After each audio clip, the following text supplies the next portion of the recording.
So welcome everyone to the Hemophilia Council of California's Advocacy and Public Policy webinar, The Power of Lobbying, Demystifying the Process and Using Your Voice to be Heard. We thank you for joining us today. We are so excited to have you here with us today to learn more about the legislative process and how you can advocate for yourself and for the bleeding disorders community here in California. We have a couple of guests with us that we're going to be introducing momentarily. I think many of you know Terry Calgar-Hill, and she's going to introduce our next speaker. So I am Terry Calgar-Hill, the owner of Calgar and Associates. I'm the longtime legislative advocate or lobbyist for the Hemophilia Council. I'm in my 28th year with them. So I started when I was 12. Just kidding.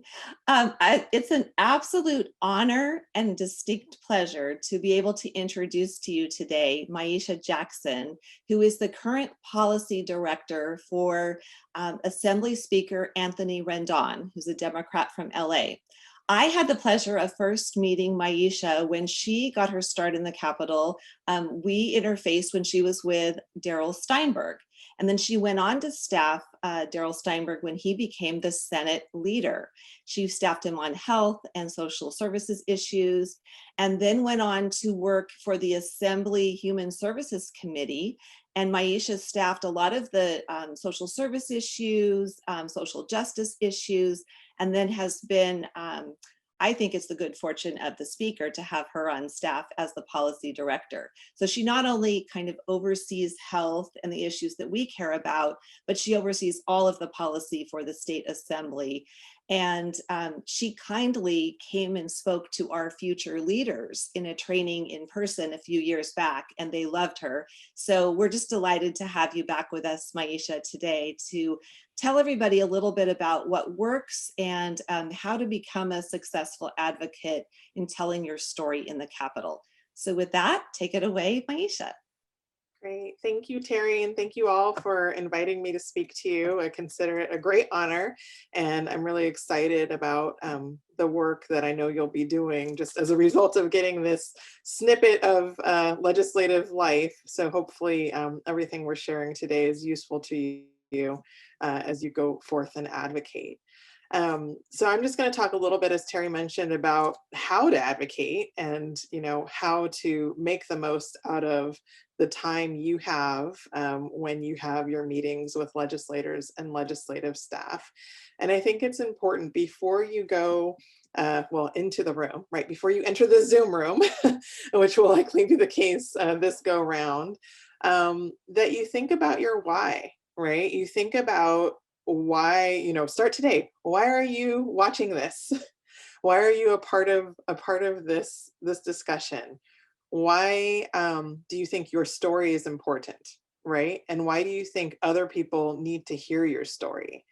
And if you kind of focus on that, those questions, that why question as your filter, it'll really help you kind of focus your energy and your attention on those things that you think people need to hear. And then think about, what would compel you to act? So if you were the legislative staff or the member on the other side of the Zoom, right, the other side of the table, what would compel you to act? What would be particularly impactful for you to hear? What aspect of your story do you think would incite emotion that would then incite action on the part of the listening party? So if you, constantly kind of, focus on, again, these parameters, this lens, it'll really help you tell your story in a way that does inspire action on the part of, the legislators and the legislative staff that you're meeting with. I'm going to go to the next slide. So in terms of just general logistics and tips, one thing you should absolutely do is share your agenda at the outside of the meeting, right? You can and make sure you're keeping track of time. You know how much time you have. Maybe it's 10 minutes, 15 minutes, half an hour, whatever it is. Make sure you know what can be shared within that amount of time. Definitely leave some time for questions, right? We don't want anybody to not have shared their story if that was planned and you have the legislator or the leg staff having to run out, which could happen. It's not personal. It does happen on busier days. But in terms of the agenda, the first person who's starting, who's introducing the meeting, whether that person is introducing everyone who's participating, or if you're kind of going, round robin to share who you are and why you're there, be clear on what you're doing, right? So, hey, we're going to do introductions. Here's who we are. We'd like to share, 2 stories from this person and that person, and then we'd like to discuss with you the piece of legislation that we're lobbying on today, or whatever the case is. It's just so you've kind of laid down the groundwork for your meeting. The staff or legislator, will know what to expect, right? And also, repetition is key, right? People remember things. They're going to be anticipating that moment when they hear the next story. They'll be anticipating that moment when they get to hear, okay, what piece of legislation, are you advocating on today? And then make sure, you give an ask, if there is an ask, whether it's, sign on as a co-author or whatever the case is. And make sure you get contact information so you can follow up with the folks you're meeting with, right? Know the staffer you're meeting with, because even if you're meeting with a legislator, they'll likely have a staffer with them. Make sure you have that person's email address so you can do follow-up afterward. You can do a thank you, and keep in touch with them. As Alex said, the members are people, right? They're electeds. They went through a lot to get elected. So, we approach with respect, but remember too that you're important and your story is important and what you bring to the table is important. And every day, the, legislators in the building, the 120 of them, work on legislation that they think is important to the people of California and the constituents they represent. And you guys formulate part of that constituency, right? So they do want to hear from you. So don't forget that. I mean, it's probably less daunting when you're on Zoom because you don't have like the magnitude of the building and all of the hustle and bustle there, right? I know I've met with a lot of groups who get really intimidated by just the physical structure and all of the busy bodies running around in suits. So you at least have that layer kind of taken down having a virtual meeting. But still, it's really important to, just know your place in this whole scheme as a really important one.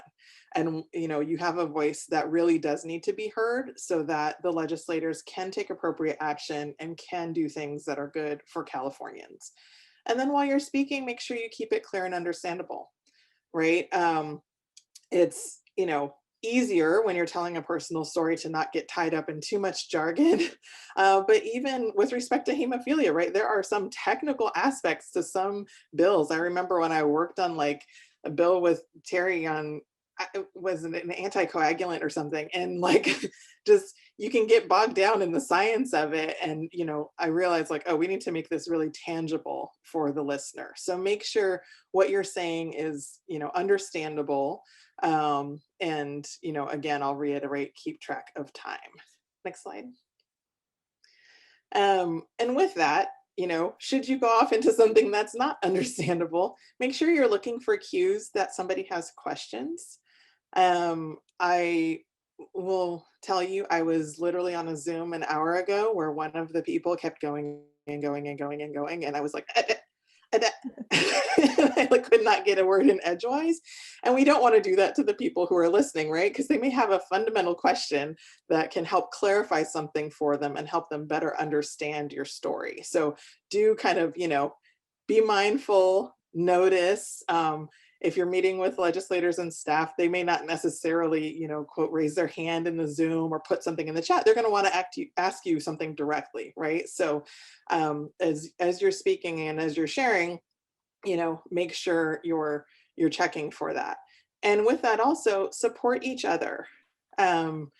You want to be very clear going into your meeting, kind of what your role is, and be mindful of not kind of jumping in constantly over others who are speaking, right? To fill in, or if there's a question, kind of let the person who was asked the question answer, right? And if you have something to add when they're done, go ahead and do that. But you know, disorganization really throws off a meeting sometimes. And so it's really important to know, like, okay, I know what the person is going to say. As they're, you know, when they're done, I can add in an extra bit if it's appropriate. And also if someone is having a particularly hard time, you know, sharing, try to give them space and try to, you know, encourage the folks who are listening to you all talk, encourage them to provide that space too. And maybe, you know, if somebody gets emotional, you say something like, you know, hey, I think we just need a minute, right? And that's totally fine and appropriate. But it's just really important to support each other and to really be as cohesive, you know, a unit as possible. And, you know, enjoy yourselves, right? This is, again, really important work, but it's, you know, when you're speaking from your heart and you're telling your own story and you're talking about the plight of all of the people you are representing in these meetings, it shouldn't drag you down, right? You should feel proud and honored that you have this opportunity to share and to make sure your voices are heard. So thank you guys. That is awesome. Those are amazing tips. I think will be very helpful to those in the community that are going to join us on Legislative Day. I also just want to take a moment to thank the sponsors of our public policy and advocacy webinar series, Takeda in BioMarin, HF Healthcare, and Sanofi Genzyme, who have helped to support this series and the work that the council does in patient advocacy. So thank you guys so much, and we appreciate you joining us today. And again, we'll have this webinar available up on our website shortly so that folks can come back and view it if you want to be reminded of the ideas that you heard today. And again, thank you so much to our speakers today and to all of you for joining us. Thank you so much, and we will see you next time. Bye-bye. Great.